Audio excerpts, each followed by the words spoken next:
ฝนตกเมื่อคืนที่พี่น้องแห้งแห้งบักทั่วกระเดือมมึนมากเลยกี่รถโทษจะไหนกระเหี่ยวตะแต่งอยู่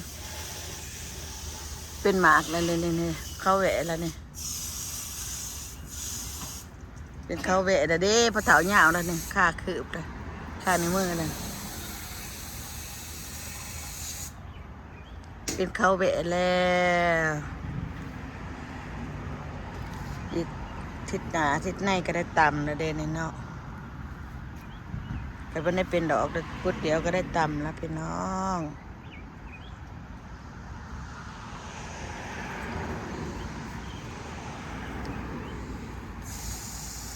ต้นนี้ก็เป็นลายเลยอันเครือนี่ก็ลายอยู่ได้เป็นดอกลายอยู่ได้เลยเป็นเข้าไปที่จะต่ำอยู่เป็นเข้าไปลายอยู่อันนี้ออกไปก็จะได้ก็งัวดึกกวางถืนเครือกินนั่นนี่นะ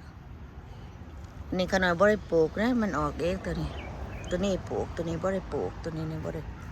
ขนาดบ่ได้ปลูกในมันเกิดเอง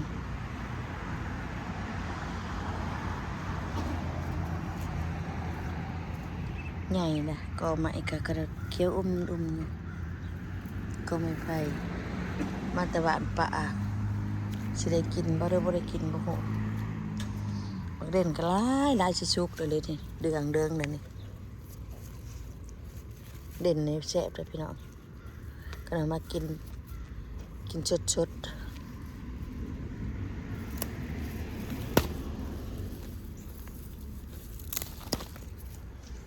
ปลูกยังถิ่มไว้วิอะวะมันก็ถิ่มไว้ก็ได้กินเองนี่บ่ได้มันใส่สังบ่ใส่หยังละอันนี้บ่ใส่หยังเลยแต่ว่ามันมีใบจากสีกระเด็ดออกนี่มันหลายอย่างหน่วยมันโอ้นี่หน่วยใหญ่ว่ะตัวนี้เอาหน่วยนี้มาใส่คนละพันบ่นี่เพิ่นเอามาเด้สมได้มาเด่นตัวนี้สมนะได้เขาก็ได้พี่น้องงามบ่เขาข่อยเป็นกอแล้วนอ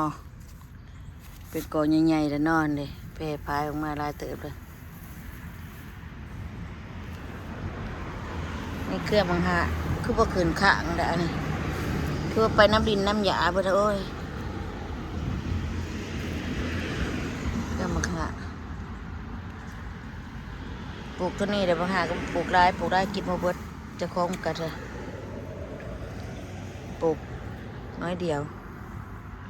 ปักดินนี่นี่แสบได้นี่ดินโดนยาวๆนะแสบเปลือกหนาๆดักกระวานบิดามันสุกกระวานหวาน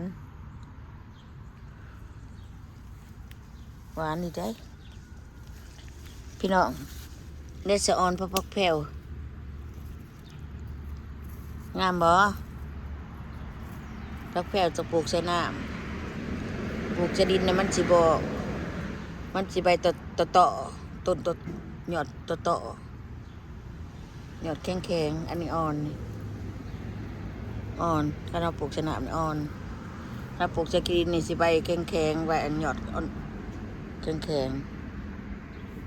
เดี๋ยวพี่น้องลองเบิ่งเด้อก็น้อยปลูกกุปีเราปลูกสนามพักแพรวนี่ตะกี้ปลูกเขามันทีโพดบานเขาใส่เดินไปเป็นเพื่องยุรุมนี่นะเพื่องกับกระดินปนกันนี่ตัวนั้นเรียกว่าปลูกเขาใส่ซะทางหน่อยตัวนั้นปลูกเขาใส่น้ำหัวบริเวณไหนน้ำเป่งใส่เรื่อยๆอยู่ด้านหัวอยู่ก็ยาหรอกเด็ดทอพ่วงตัวนี้ก็เลยไล่น้ำนี่ก็ประแขนคมกระโดดจิ้มกันมาใส่ที่จิ้มมาแขนคมหลายเวียมานี่มักหน้ามักผักก็จะเป็นต้นมักผักกำลังมาปลูกทิ้งไว้จะมันดอยอยู่แถวนี่ต้นมักผัก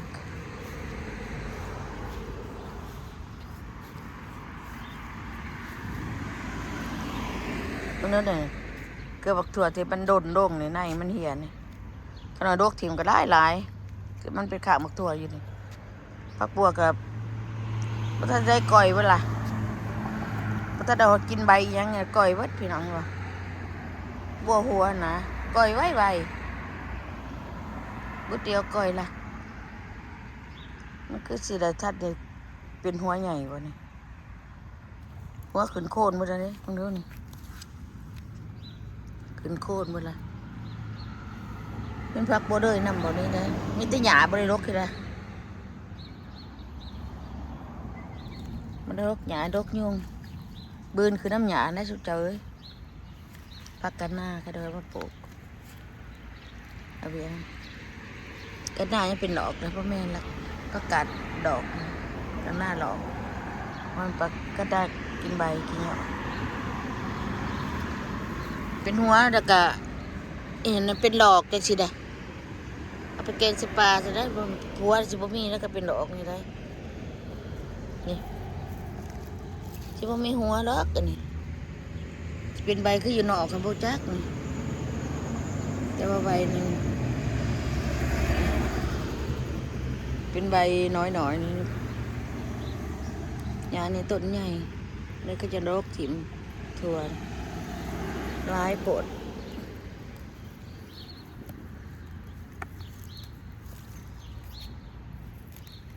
สัตว์เนี่ยเราวันนี้มาดกเป็นแดดยังดอกแดดแท้ๆถึง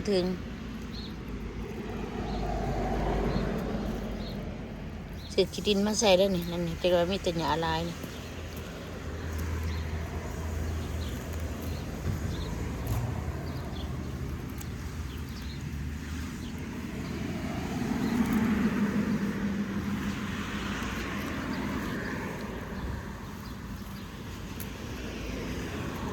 หญ้านี่มันต้นใหญ่ได้เหมือนมันขึ้น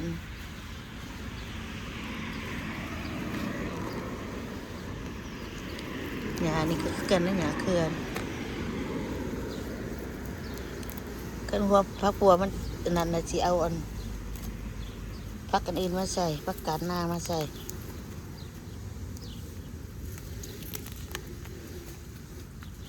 ในพักกาดหน้าขนาดก็มี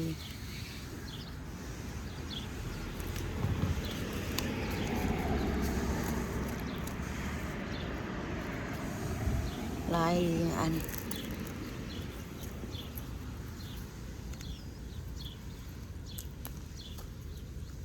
พักตะกุกตะกักนี่ก็หลายพักตะกุกป่านห้องก็เอินพักบวงนั่นแหละเนาะนี่ก็เอินพักตะกุกทางบ้านเขาก็ห้องพักตะกุกพี่น้องอย่าได้ดกหนาน้ำกัน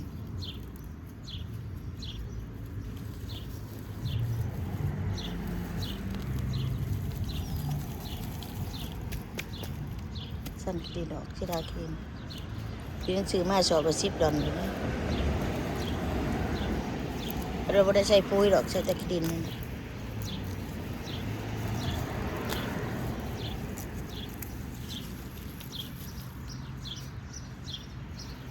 ใช้ขี้ดินเอา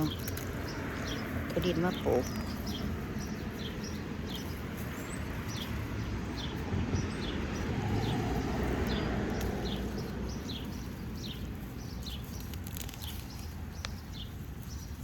ใส่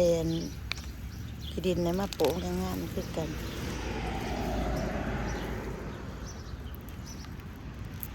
เป็นว่าพี่น้องดอกมันจะสีบ่เป็นหัวนะพี่น้องหัวกับบ่มีหัวพักนะแค่มันบ่เป็นดอกนี่มีอยู่หัวนี่แต่สีได้มีก็เป็นดอกเป็นหัวพวกนี้ละบ่มีหัวละ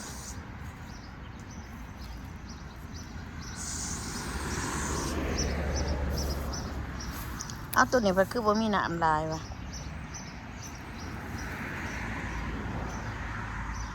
ตัวนี้มันคือบ่มีน้ำลายวะนี่ว่าพ่อเฒ่าพักขะแยงคือบ่ได้น้ำบ่คือบ่มีเห็นน้ำเต็มซ้ำเด้อคือบ่มีน้ำในซ้ำบ่น้ำเท่าเก่าเมื่อวานนี่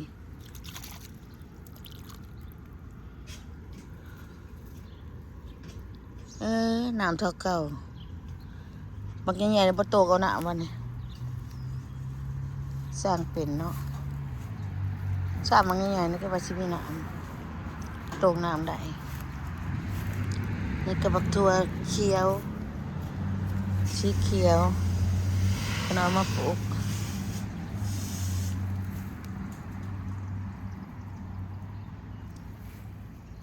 โอ้บักเขือกระโยงคือได้ปะเท่านี่โยงคือจากขี้ดินเลยเห็ดติเจ้าแปะอยู่นี่นะบักเขือยังมาเตี้ยก็ได้กระ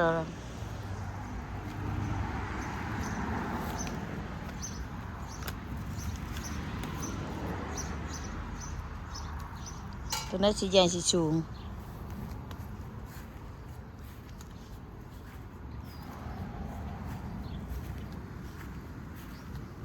เบิ่งได้พี่น้องบากจะได้กินบ่ขนาดตอนก็แค่ขนาดโยงขึ้นเพียงเอวเนี่ยก็ได้กินแน่นี่จะได้กินยังไงขนาดมาปลูก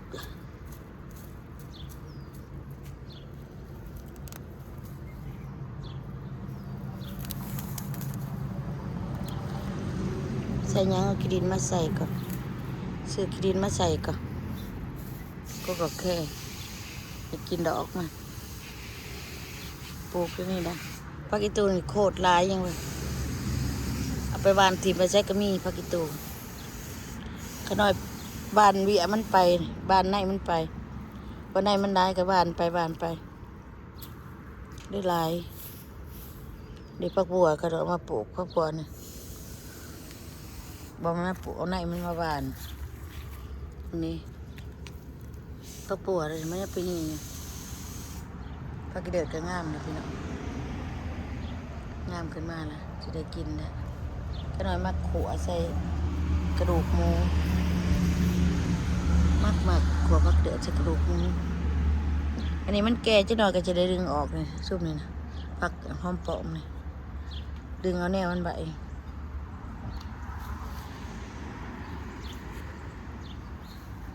ในสวนขนาดกับวิทย์เท่านี้แหละพี่น้องไม่ได้มียางดวงลายภายมาก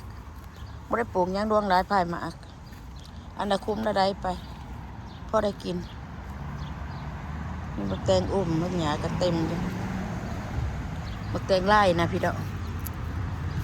เราปลูก3 เถื่อเราปลูกคือได้บักแตงไล่นี่แต่ว่าไม่ได้ปลูกเอาแนวดอกปลูกว่าจะกินก็เขาขนาดได้ดิก็เขาได้นี่พี่น้องเขามันเหี่ยมาน้ำมันให้บักแตง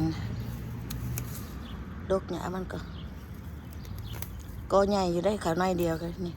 สิดอกเบอร์กันมันนั่นสิเอามาซักใส่น้ำหมดมีกะอยู่แต่เขายามันไม่ใหญ่เรื่องบ่ได้เอาออกแตงลายนี่แตงไทยแตงลาวอะไรนะแตงลาวเอามาตะเบิงลาวบ่มาแตงไทยหรอกมาตะเบิงลาวบ่แตงนี่ก็สิบ่ได้กินงามบ่มานี่นี่หยอดเก็บไปได้นี่ขน้อยเด็ดหยอดเพิ่นแตกหยอดลายหยอดเกิดมานี่มันเลยพี่น้องมัน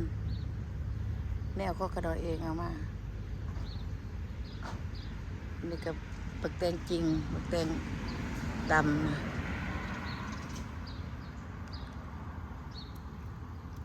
โอเคพี่น้องมีแต่หยาเนาะเราก็ไม่ได้รกปล่อยบักแตงขึ้นน้ำหยานี่แหละมันบ่ได้มีโอกาสมาเห็ดมันดอกพักอันนี้ก็สะอาดงามไปยังไงไปเอากินมากินเด้อพี่น้องเด้อปลาหอมได้พักอันนี้กินก็กระปุนก็เฟอแซ่บนี่นะพักอันนี้นั่นก็เรามาแต่ไอโอวาเพราะมีอยู่ในนี้ซ้ำเนี่ยเอามาซื้อมาแต่ไอโอวาแต่2,000เก่าล่ะเก็บพี่น้องอยู่ดีมีแห้งพี่น้องเดินจุดได้โพกขึ้นเนี่ยกินบาร์บีคิวกันเลยล้างเตาพอเตาล้างเตาบายพี่น้อง